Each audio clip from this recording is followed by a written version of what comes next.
All right. Well, this is going to be the Halloween episode, so let's get to it because it's Halloween in less than 5 hours in real time. All right. So, yeah, as you know, I don't know how to start the podcast, especially not when I'm feeling sick and very floaty. It'll either be that or something along the lines of welcome late to the movies. My name's Ben Holden. This podcast where my friends and I get to fill in our movie blind spots. Each week we'll pick a film that either I or a guest hadn't seen before and really should have gone to Hobbs End by now. I don't know.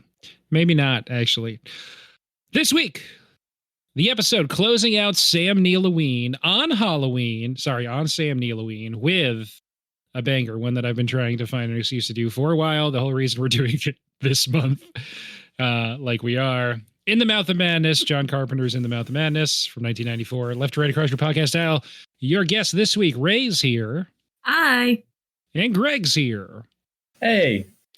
I have not shown non-video participants, so the robots in the background will not get intro today, but we appreciate their efforts anyway. How's it going? How you all doing? Happy Sam Neilloween. Happy Sam Neilloween. Sam Neilloween Eve. Sam Neilloween Eve. Yeah, it's Sam Neilloween Eve. It's nice to be here. I don't want to be here too long because normally we celebrate Sam Neilloween Eve privately, but yeah, we figured we'd make some time for this. You're going to the candlelight service for Sam Neilloween later, right? Correct. At midnight, yes. Yeah, so we have a hard out in a few hours. Yes. Okay, understood. I guess the question I've been asking more pointedly this month is, have you watched anything spooky recently? But really anything still applies. We rewatched The Shining. I think that's since last time we went on. And we're both reading it. I actually finished it today. Nice. Very different. Very different. I think that the book, has a much better ending, but they're so different that it's hard to compare them, and that they're both very good. Yes. I think if you were, I mean, I guess spoilers, this is from the early 70s, and then the movie's from 1980, but I feel like if you'd only read the book and then saw the movie, you'd be really surprised when Dick Halloran gets murdered. I was really surprised when he didn't get murdered. Yeah. I know. I was cackling because Greg and I have been like going back and forth. He was a little bit ahead of me, but I've read it before. And he was like, man, Stephen King's putting a lot of effort into Dick Halloran's character. And I don't know why. He's just going to walk into this house and be dead. Like, doesn't make any sense to me. And the whole time I'm like, just wait. Yeah, I think we might have talked about this on Sunday, but like he's a pretty important character, and The Shining is a pretty big deal in the book. Yeah. They don't really get into it in the movie when you think about it. That was your point, I believe. Yeah, it's just like a more of a movie about a haunted hotel than The Shining, but it's still titled The Shining.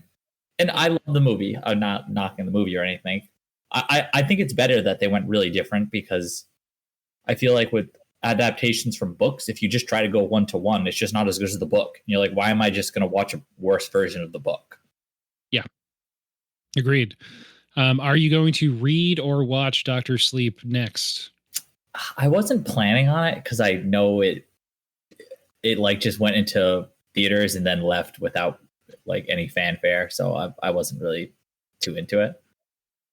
Have you seen it? At least Ray, you have, right? I've seen it. Yeah. Okay, cool. The director's cut or the special edition, whatever. There's a longer cut of it that you can watch on wherever it lives. I think Max, and it's really good. That's the only version I've seen because I didn't see it in theaters, and I like it. So whatever. It's a Mike Flanagan movie, and I like his stuff. I've watched some movies. What have you watched? Any good spooky ones? Yes, today because I was out of work sick. I watched I watched Trap, the new M. Night Shyamalan movie that I hadn't watched before, and I liked it a lot. And it's good. I think Josh Hartnett's really good in it, and it's goofy and bad.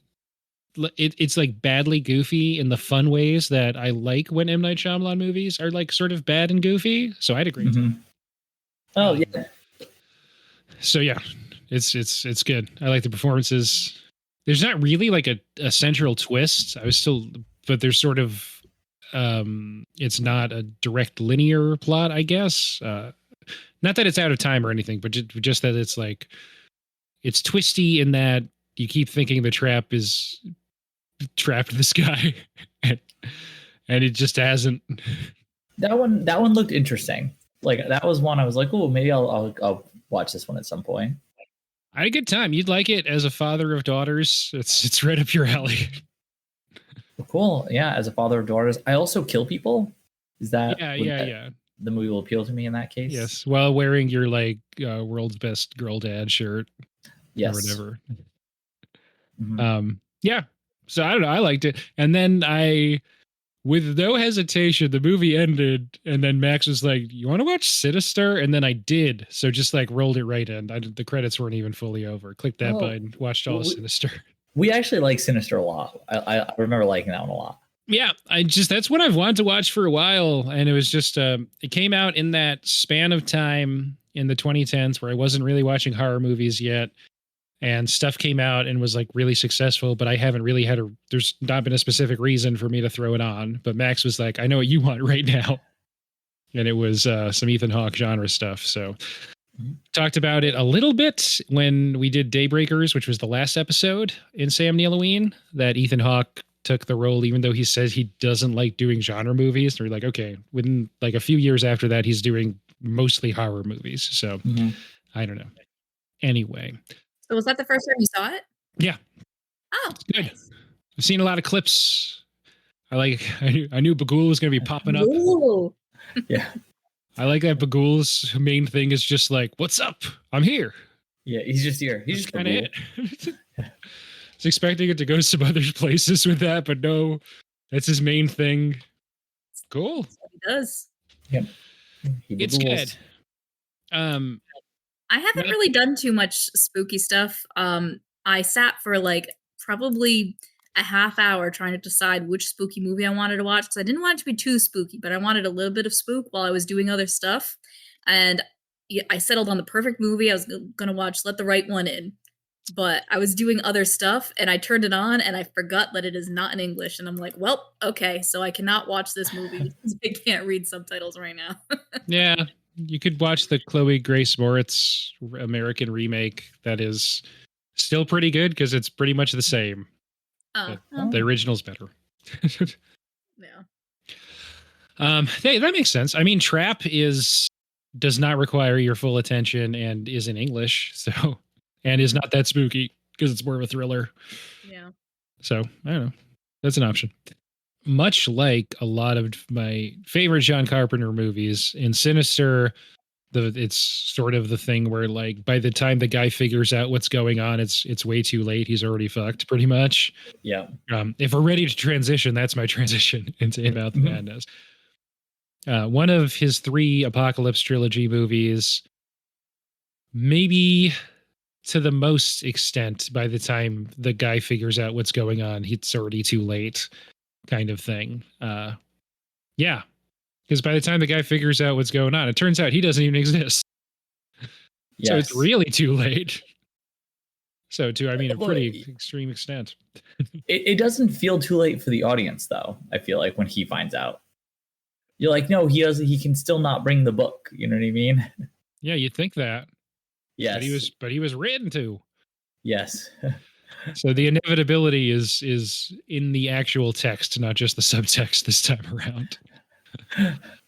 Anyway, let's get into it. I've seen this movie before, and I think Greg has, but Ray hasn't. But I'll let you say that yourselves. Yeah, I saw it one time before, but it had been a long time, so I couldn't remember it all that well. So this was like my second time seeing it.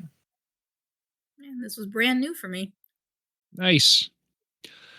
This is the year after Jurassic Park, so fun up and down for Sam Neill.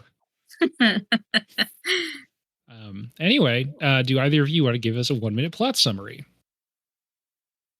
I can. Go for it. Okay. Sam Neill is an insurance investigator.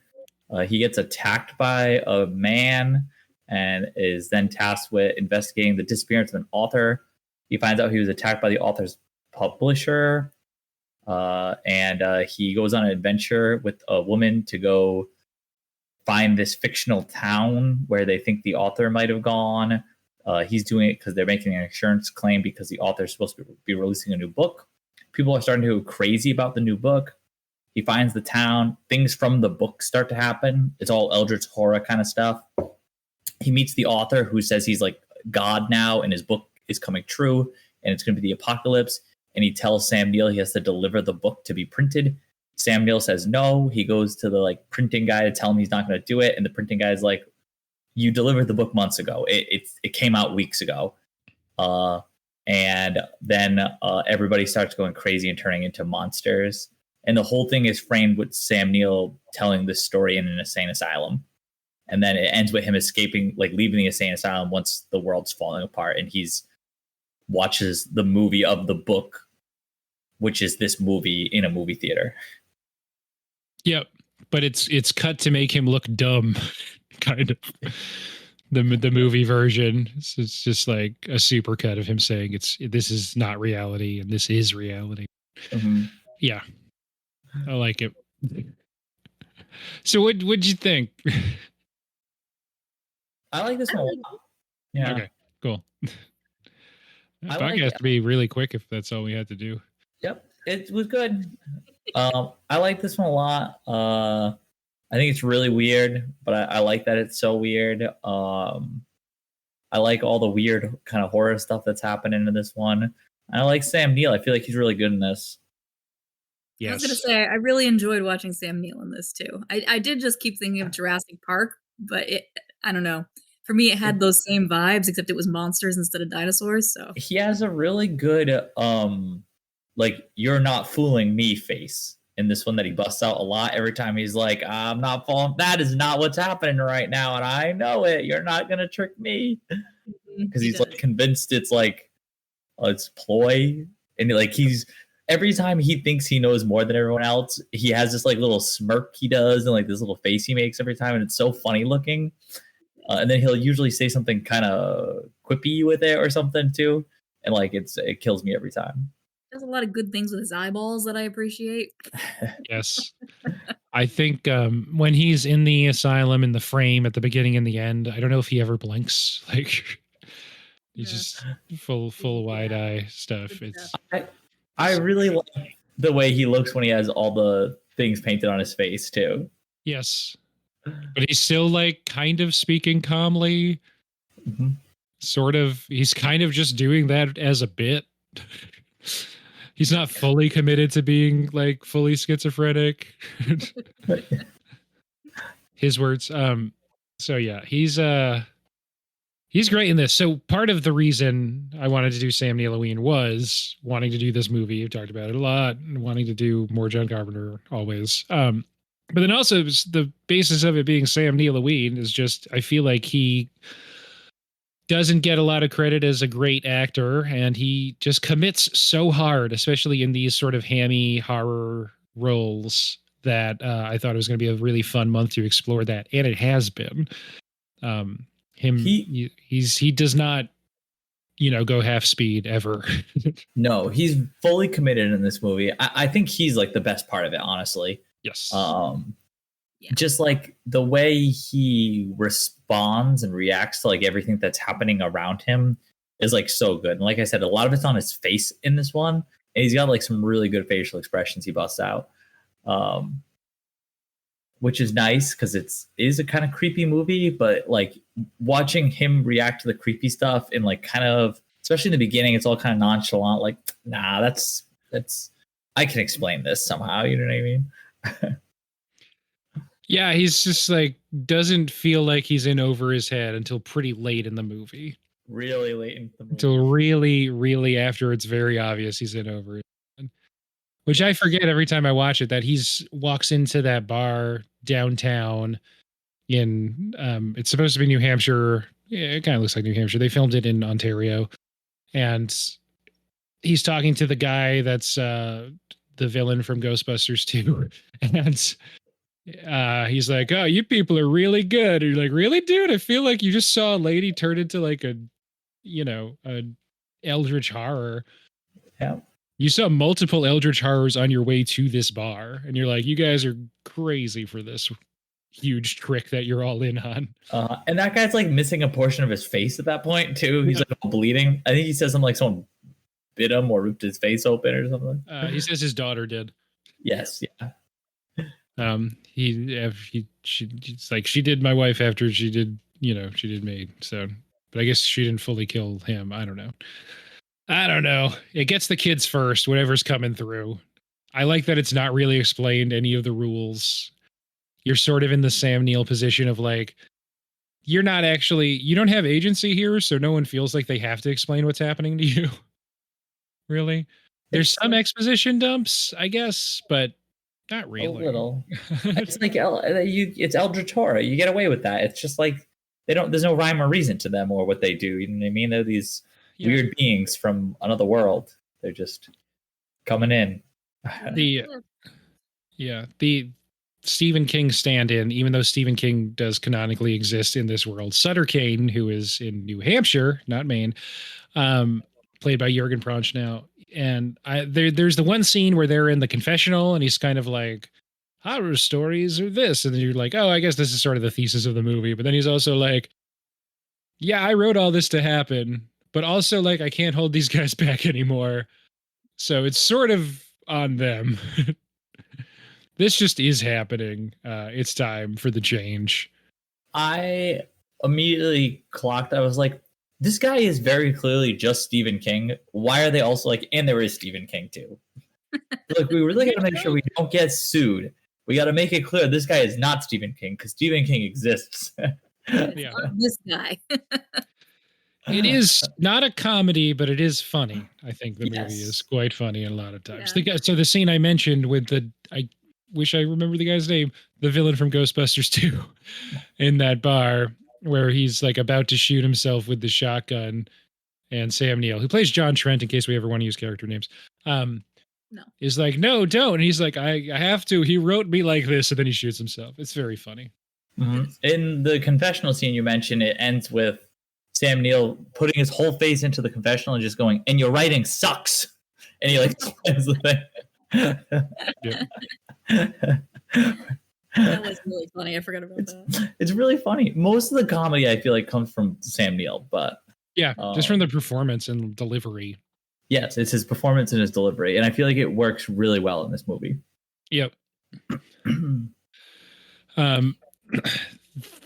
As much as there is a co-star, it's Julie Carmen, who plays Styles, who is sort of like sidekick, kind of femme fatale, sort of like seemingly immediately on the side of the evil Booktown.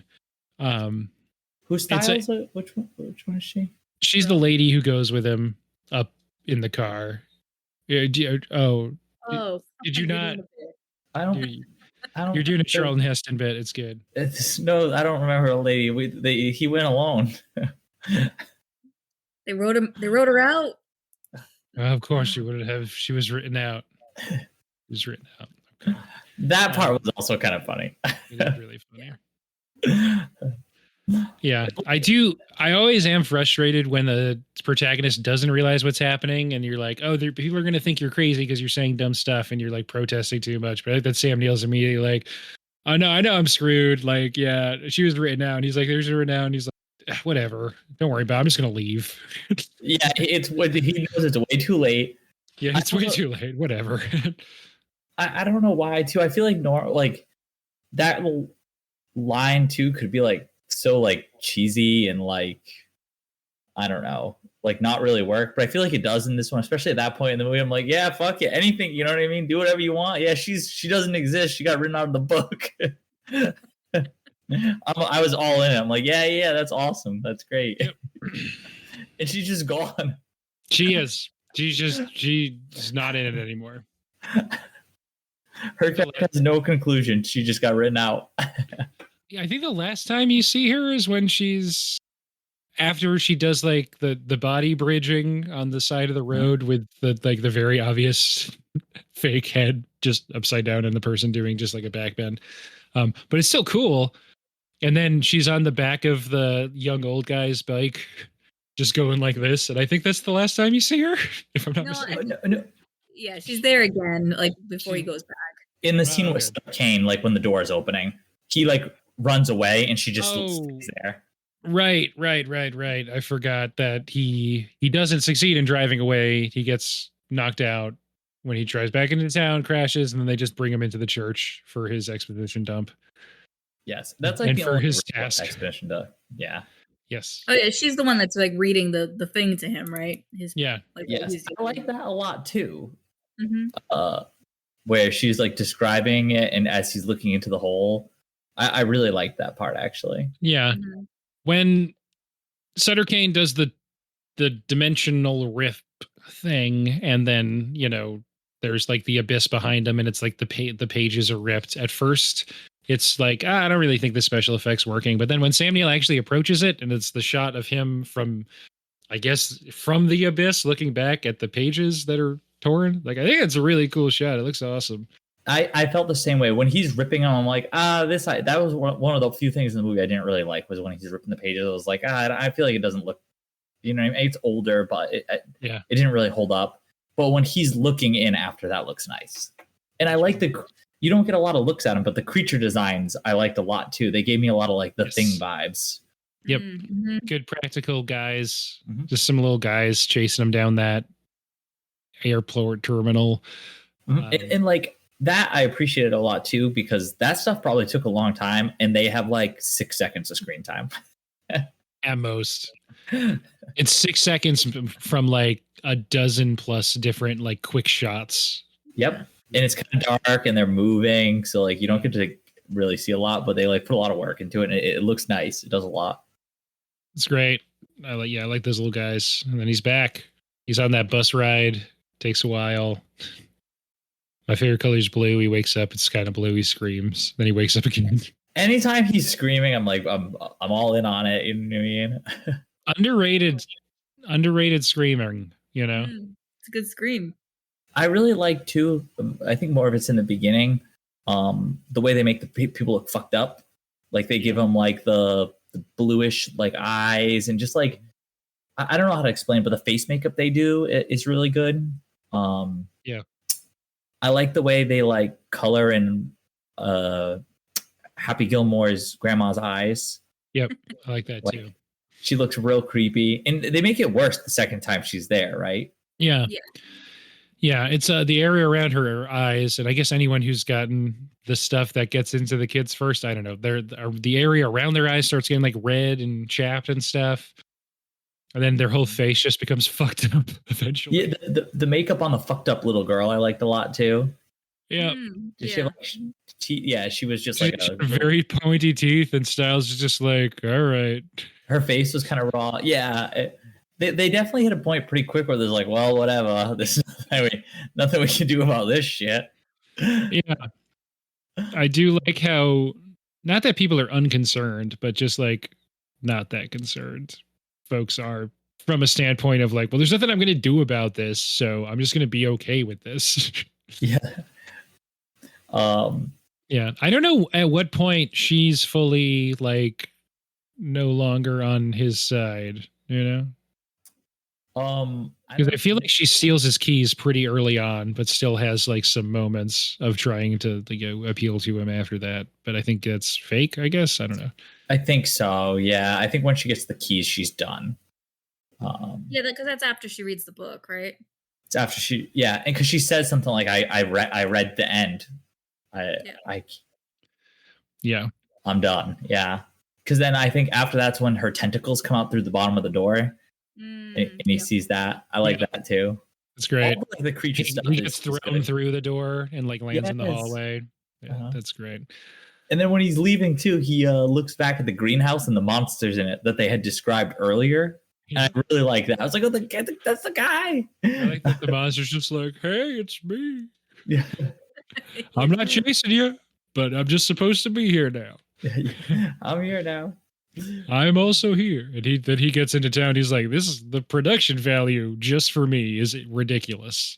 Yes. On this large scale prank. I'm just here. Yeah, they did a lot. Oh, I know we had mentioned before that it had a couple funny things in it. No, it was really funny when she it's not funny at first, but when she drives into Hobbs End and everything goes black, and she like looks out the car, and she's in fucking space. I was like, first of all, throw the bitch in park. Like this is like this is too much. Pull over. Over. Don't keep going. Don't keep going. Pull over. And then she like drives into the town, and she's like shocked. And I feel like she plays it really well. And he wakes up and just goes, "Nice job." Or like, "You did it. Oh, great job. I slept through the whole night." Yeah. And the way he delivers it, it's like so funny. Yeah. Yeah, because so it's like, was she in it the whole time, or just not in on it, but written to be whatever, complicit? I don't know. But you're with her in that perspective of like not understanding what's happening as they get there. So there is a turn at some point with her. It's when she finishes the book, I think, is when she Yeah. flips. For sure. You are correct. Oh, with the car too, we were laughing because after she like hit that old man on the bike, Yeah, Sam Neill that didn't little offer old to man. drive. Sam Neill doesn't offer to drive. He just gets back in. We'll tell him at the next town. Yeah. We're like, well, just because you hit someone doesn't mean it's my turn. Yeah. I shouldn't be punished. I didn't hit anybody with the car. Yeah. I'm catching my Z's. I don't need to get punished for this. Yeah. I like the her hitting the guy with the car. I jumped when she hit that fucking guy with that car. Yeah. Yeah, because you see him go by a couple times. Uh-huh. That young old man. And, Like you're expecting him to do something. I did not expect him to get hit by the car. and it's funny. It's not like, obviously the dude has a lot of makeup on, but there's sort of in the before times when you could pause and rewind and watch this stuff over and over again, people thought that was John Carpenter. Just when he goes by on the bike, that is what elderly John Carpenter turned into looking like. So. It was like a premonition. Kind of, yeah. He's that little kid aging so fast. Yeah, I like it all. So, a couple specific things I want to call out. Just, you talked about that little girl. I like when there's just a thing that sort of hangs in the air, and they're like, "We're not going to address this. We just thought it was cool, a cool thing to throw into the gumbo." When the little girl with the sharpened teeth is like, "You're my mommy, and you know what today is? It's Mommy's Day." And then Sal's just like, "I can't even process what that's about. I'm just going to slowly walk away from you and not address this." It's like, cool. Nothing ever happens with that. Yes, well, Kind of. there's a lot of that in the movie. I feel like where things are happening, Yeah, just like a weird thing that's happening. just something weird happens. Someone says something that really doesn't make a lot of sense, Yeah. and the characters have this reaction to it that just kind of feels believable. Where I'm like, well, I wouldn't really know what to do with this information either. Yeah. Yeah, I think that's the, like, if you realistically depicted a haunting or some supernatural activity, like, people would be freaked out, but for the most part, people would just kind of maybe be like, "All right, this isn't my thing." Yeah, I'm gonna let this marinate for a bit, and we'll come back to this in therapy. But I not don't think it's right on me to address this. Yeah, I like that vibe. And then the other thing, so from a contemporary, a 94 Roger Ebert review, he cites in a 2-star review, which is too low, but he only went out of 4. So in a 2 out of 4 star review, he said that it loses steam once they get to Hobbs End. Pretty much everything in the city he likes, but once they get to the town, it's kind of on the rails.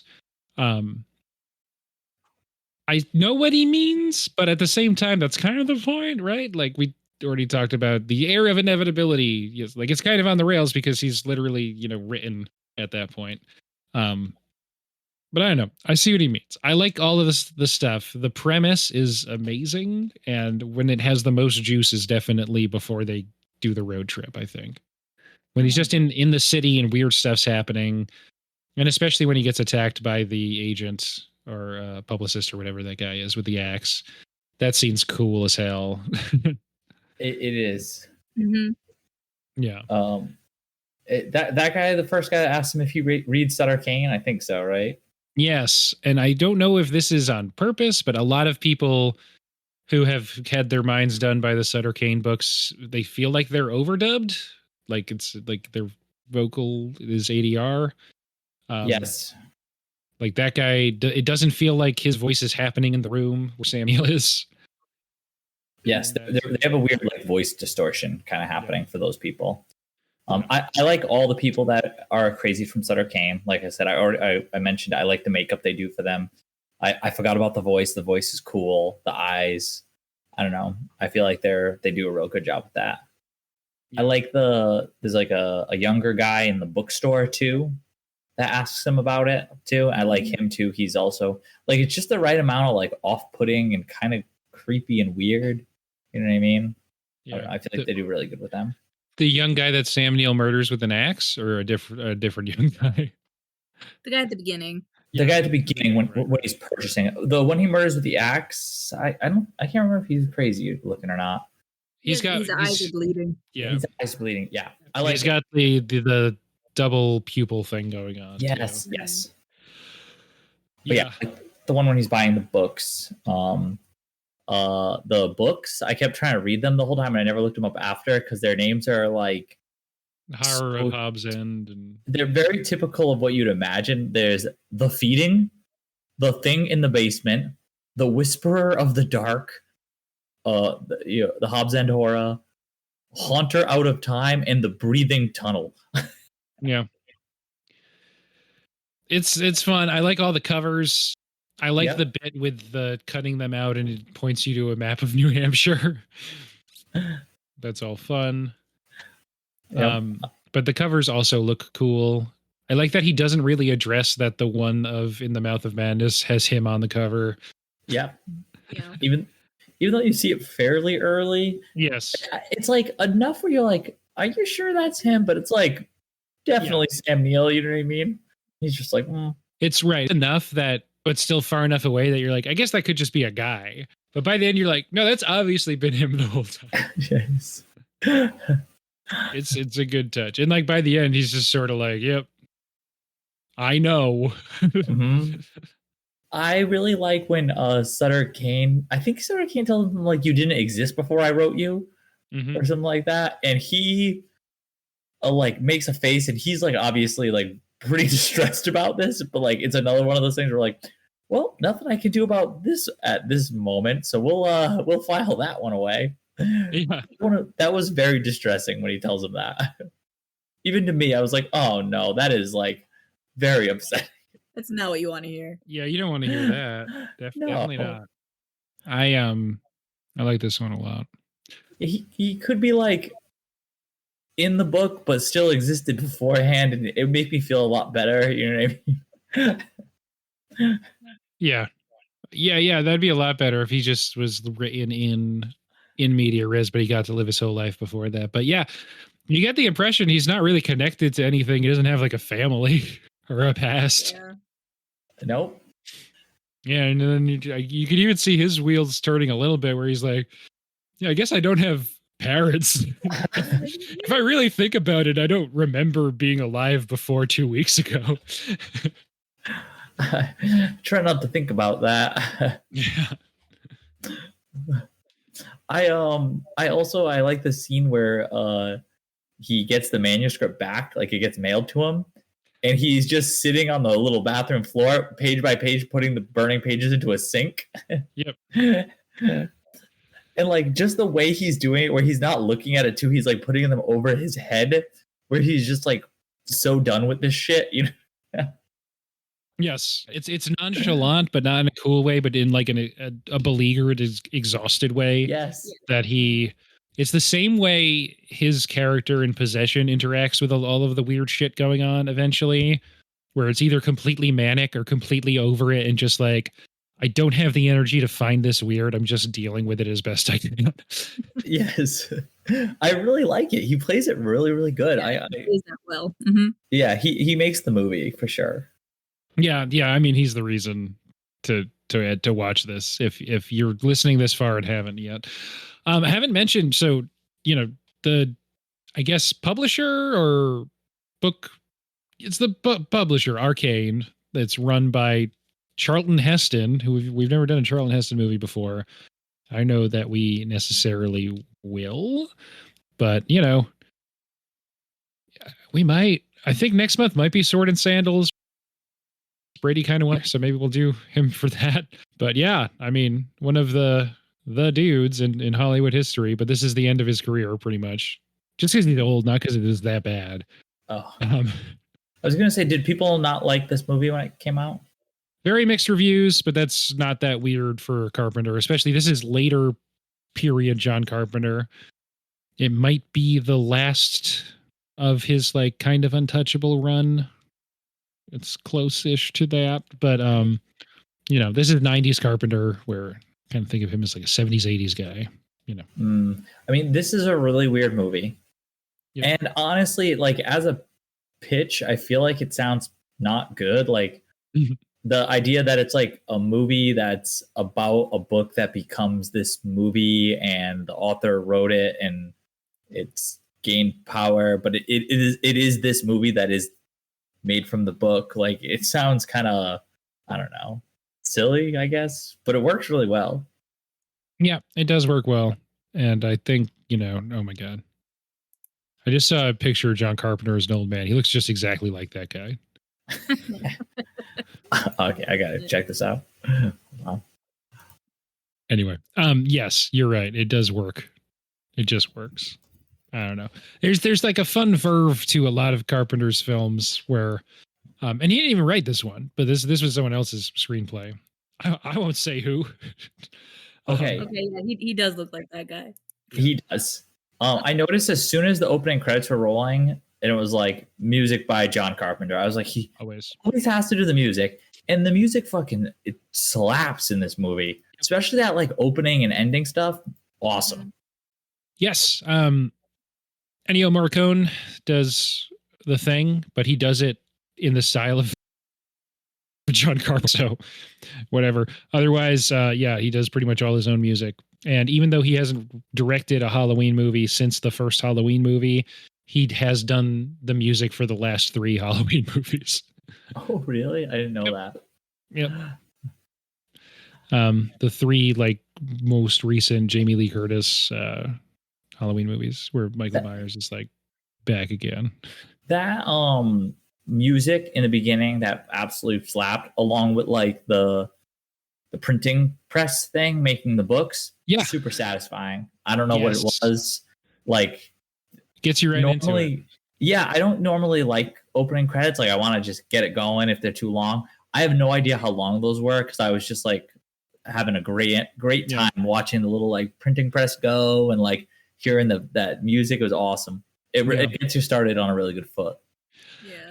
Yeah, I like how much I don't know. I almost said in media res unironically, but I don't want to do that. But you're sort of like you have that opening, which is fun and like it's got like some good action and movement to it, and then you're immediately at the insane asylum, and Sam Neill's kicking dudes in the nuts and like getting thrown in a padded room, saying "I'm not crazy." And all the other dudes are like singing, screaming, "I'm not crazy either." And what the fuck is this thing? And the orderly or whatever just turns up the music. Yep. Yeah. What's that guy? And you're like, is this guy going to be like an evil orderly guy? Is he part of this movie? It's like, not really. This guy's he's just sort of a weirdo who's also here for a scene or two. Yes. He just looks kind of villainous. And just the way his face is, but he's just a normal dude. Yeah. David Warner, who just died in the last couple of years, is the doctor that comes to interview him, I guess, to see whether or not he's crazy. You think it must be like, you know, someone seeing whether or not he's insane before he's on trial for murder, I guess. In that scene, too, I noticed he says when he's walking into the room and talking to the guy who looks villainous, he says something like, "Oh, is he one of them?" To like, because there's like a bunch of them right now. It's all like the Sutter Kane people. There's an epidemic. Yeah, he asked if he's one of them. Yeah. And you don't realize what's happening yet, but it's there's a lot of them. So yeah, when he leaves at the room at the end, but not the full end, he's like, "Oh yeah, he blames Sutter Kane for the epidemic," or I think he literally uses the word epidemic. So yeah, it's great. Interesting. I missed that. Yeah, before he's in the thing, but his last scene with Charlton Heston, where he's like, there's a lot of funny lines in that scene, or funny moments. No one's doing a punchline, right? But it's all funny, kind of. When he says like, "But what about people who don't read?" It's like, oh, well, the movie comes out next week or whatever. Yes. He just like, the movie, of course. Yeah, it's his He's movie, like, well, isn't it? then it's hopeless. And he leaves. Like, it's great. I like how it's not like really a problem. It's like the movie ends all though. Nobody's reading enough for it to be like really a problem until the movie comes out. Although they said his last book sold 1 billion copies.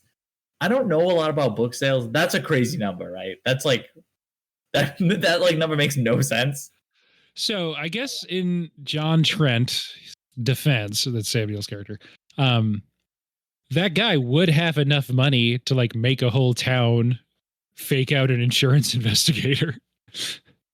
Yeah, if he sold 1 billion copies of his last book, yeah. Not even over the course of his entire career, just his last release sold 1 billion copies. Yes. So the Bible has sold 5 billion copies. I don't know if All right. So he's like 20% as rich as Jesus or whatever. That's how that works. Yeah. I like also when they're back in the city later and there's a news report or a TV report or something, and the anchor refers to the book as the assumingly posthumously released book from the guy, and we're like, seems like this guy died. And it's just like, that's all we know about it. This, like, obviously seemingly the most famous person on earth, we're pretty sure they're dead. Yeah, they just disappeared. Yeah. Like, it's weird that no one else was looking for him besides John Trent. Because, like, okay, he goes to the Manchester City Hall or whatever on his way home, and they've never heard of Hobbs End. Sure, but again, like, this guy did disappear, and he's not the cops. He's very private. Only his agent knew where he lived. Right. It's weird that there's not actual detectives on this case. But I guess it wasn't written that way. It wasn't written that way, exactly. They can hand wave anything they want. It's not how the book was written. Speaking of written, it's written by Michael DeLuca, not John Carpenter, though I feel like it aligns with a lot of his sensibilities anyway. Carpenter originally passed on it. A bunch of other people were attached over the years. Then Carpenter came back around. And good thing he did, because I feel like this is of a piece with a lot of his other stuff. I feel like if it's good for him, maybe the detectives couldn't find him because they didn't cut out the pages of the book to make the map of New Hampshire. It is like so believable too when Sam Neill is kind of smugly like, what a good contest. Guy goes missing, but you cut all the pieces out and it's a puzzle and you find the place where he is. And like, great contest, great publicity. And it's like, that is believable as a publicity stunt. I think, exactly. He's like, you win a lunchbox. And like, again, I'm like, it's so funny. You know, cut out the pieces, make the map, you win a lunchbox.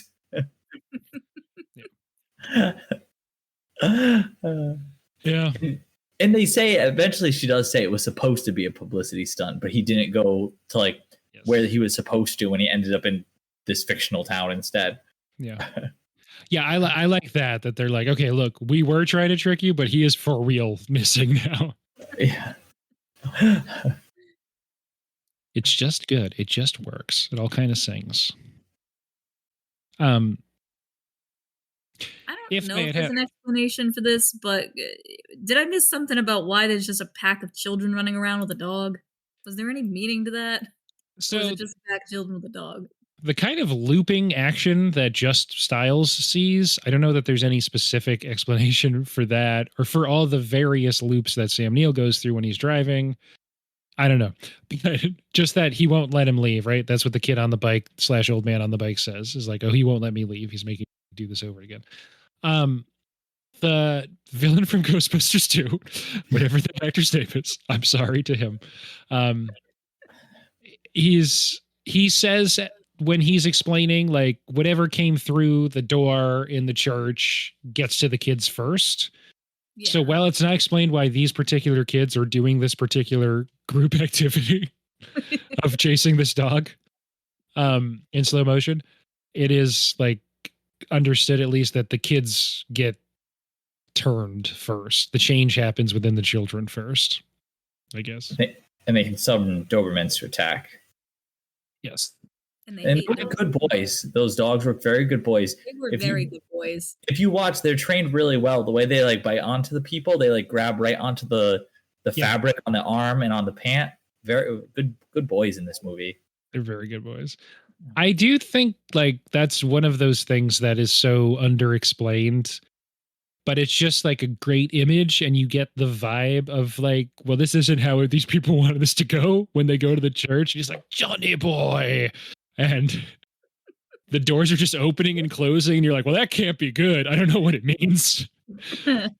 And then I guess that was his son, but then Sutter Kane's there, and he's like, fuck you. Here's some dogs, idiot.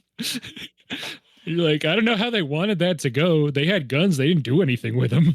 They try to shoot the dogs, but they're good boys, and the guy wrote in some plot armor for the good boys. Right. There were 3 dogs and like 20 guys. No. Then there's more. It's not just 3. It's like 3 groups of 3. It's like a bunch of them keep coming. There's trios. The same 3 over and over, but there's more. Yeah. That's a good point. They got high salaries on the dogs, so you gotta use what you can. I like that scene. It does like they don't explain it, but it doesn't need it. It just doesn't need any of it. Even the internal logic of it, like they see Styles and Trent see the folks driving up, and they're like, we got to get out of here. But then they see the guy that they came to find is right there. And they're like, we got to go regroup. A bunch of violent dogs. I wouldn't be going over there. Yeah, but they don't address to each other like, oh, there he is. I think they say, like, he asked, he's like, is that Sutter Kane? And she's like, yep. And he's like, well, I want to be part of this guy. Yeah, we better leave. Oh, it was also super funny when they first get to that hotel room, and he's like, this isn't Hobbs End, because if it was, there'd be a church right outside this window. And he opens, and it's like this like decrepit barn, and she's like, you didn't read it good enough. It's out this window. It's on the west side. That was really funny. I also, in that same scene, she says something about the innkeep, and he's like, it's not like the book. The innkeep was this scary old woman who chops her husband up with an axe. That's a sweet old lady down there. And the next time you see her, her eyes are like more sunken, and she's got her husband chained to her leg, and he's like totally naked. Yeah. Not chopped up though. So Not yet. So Sam Neill is right, kind of. Yeah.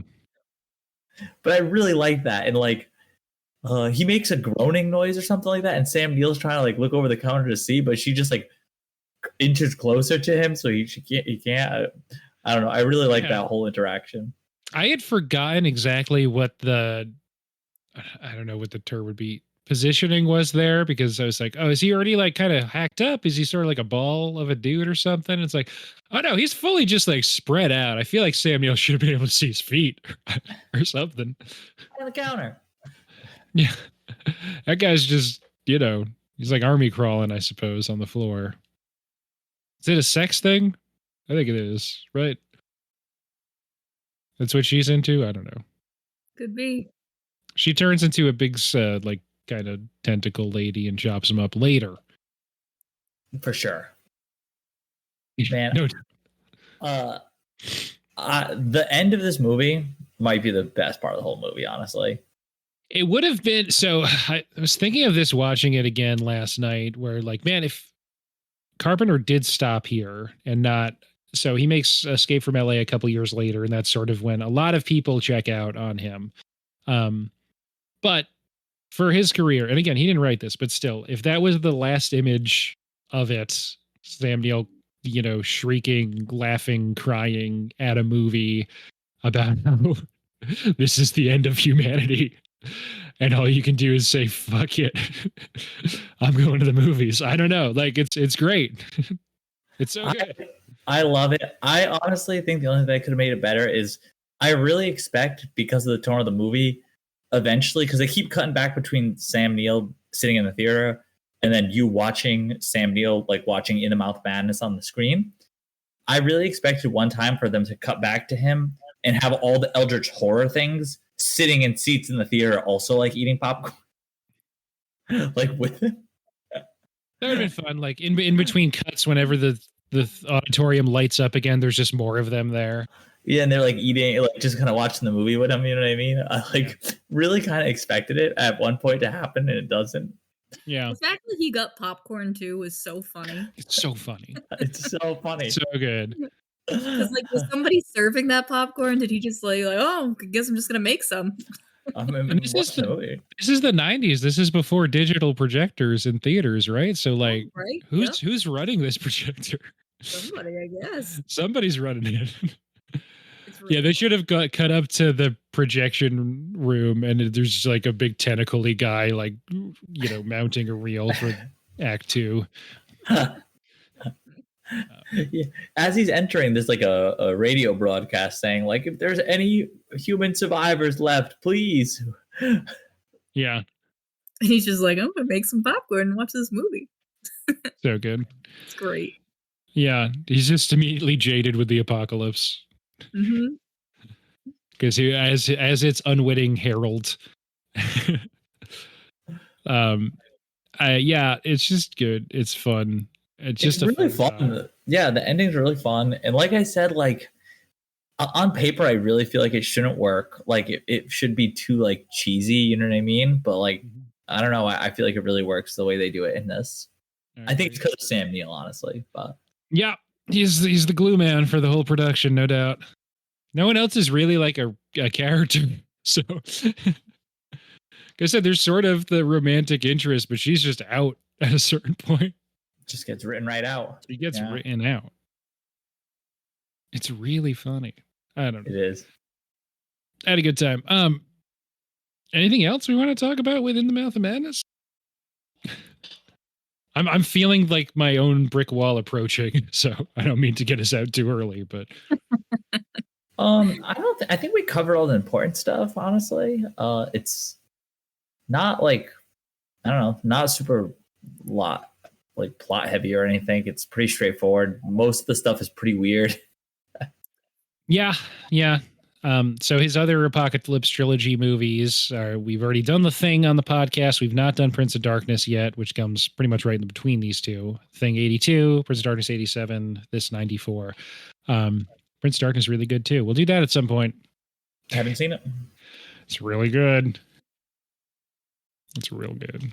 So Stan, on an absolute shoestring budget, has some of the best imagery.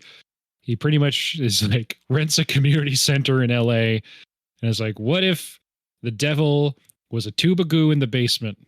And if you get too close to the tube of goo, the devil's in you and you're fucked. I'm in. And it's like a class from, I don't know, UCLA or something is there to study the tube of goo. Turns out it was the devil. They shouldn't have studied it. What if you stick a straw in the tube of goo and you drink some? Yeah, you shouldn't. And basically, it's just like this group of people walking around this community center getting fucked over by this tube of goo. By Satan, yeah. They should have known don't go near the tube of Satan goo. Some people have to touch the hot stove at one time at least. Yes. It's very Lovecraftian. The pursuit of knowledge can drive you to complete insanity, you know? Mm-hmm. And sometimes that tube of goo is just too good to see, and you want it for yourself, but it's Satan. It's so good. You gotta check it out. I'm trying to I try to have a cool down in between Carpenter episodes, so it won't be for a while. All right, are we ready for ratings? Yeah, I think I'm ready. Okay, cool. On a scale of 0.5 to 5, on any scale of your choosing aside from stars, what would you give 1994's John Carpenter's In the Mouth of Madness? I'm going to give it 3.5 tentacles under the door out of 5. I'll give it 4 out of 5 ratings that were written out of the podcast.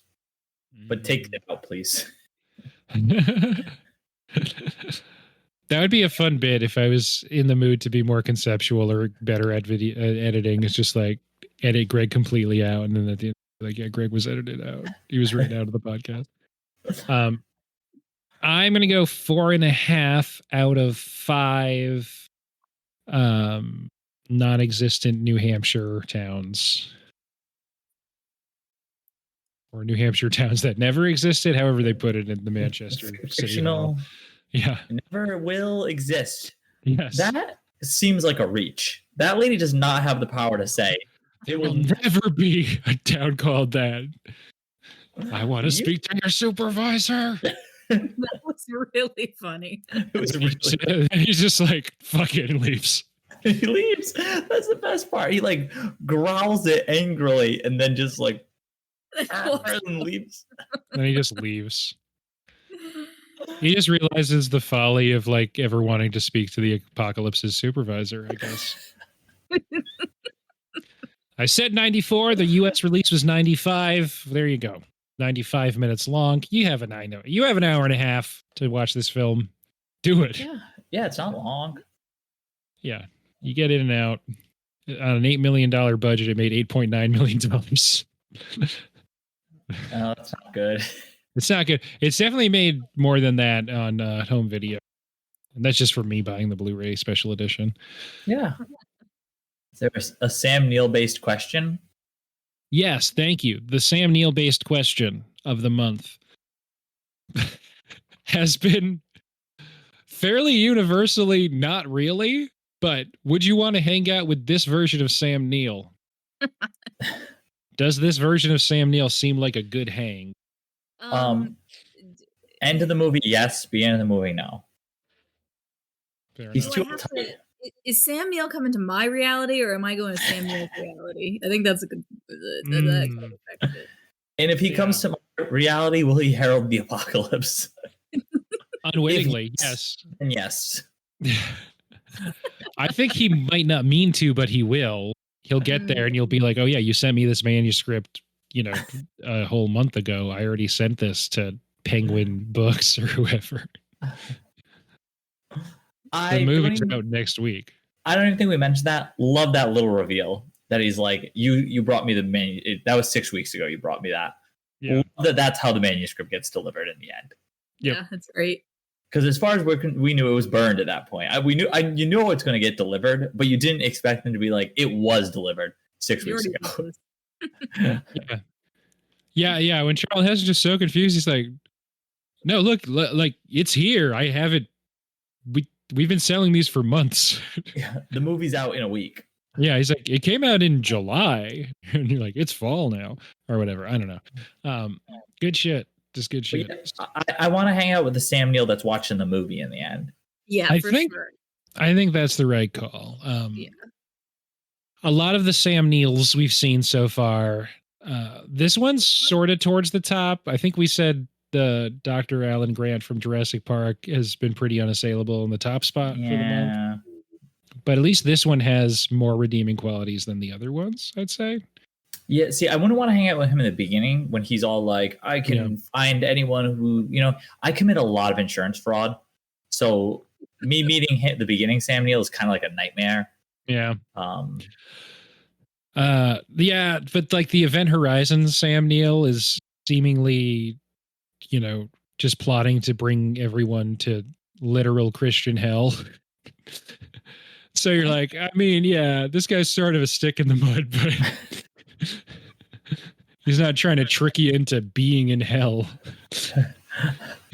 on purpose. No, I would definitely hang out with this Sam Neill at the end. Yeah. He gives no fucks at this point, and I feel like that's a fun person to hang out with.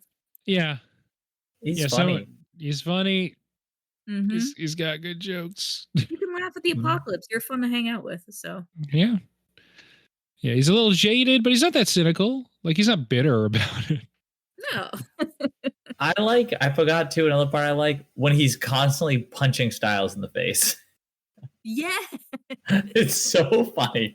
It really is, and he's like they don't shy away from it at all. It's definitely just like a dude in a wig, but it's.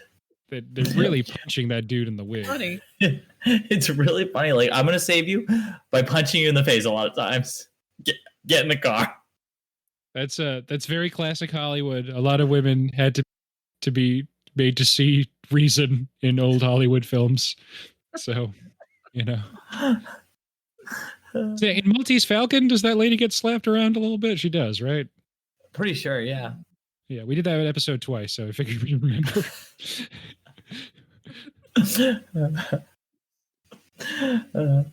Anyway, hopefully the same fate does not befall this one. Yeah, I'll do it again. It has to be in the like 3 hours, right? Yep. Yeah, we'll close it out there, and then if you can check your phones in like 20 minutes. Anyway, well, I had a great Sam Neilloween. All these movies rock. Check out his good wine, I guess. I don't know. He lives in like a remote corner of New Zealand and makes wine now. Good for him. Good for him.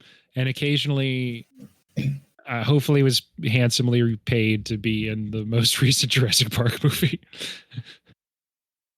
Hope so. Because it didn't look like a good movie. There's no way it was good. Yeah.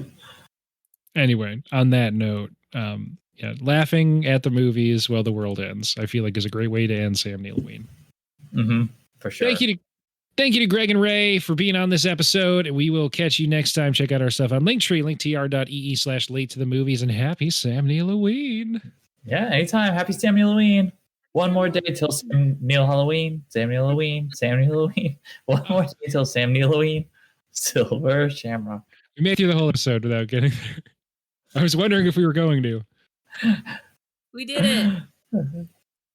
You know, that lady with the tentacles hacking up her nude husband, not as weird of a sex scene as in Halloween 3. More enjoyable to watch, at least. Hotter. I mean, I'll say it. Way sexier. Felt way less weird about it. All right, happy Sam Neill. Happy Sam Neill.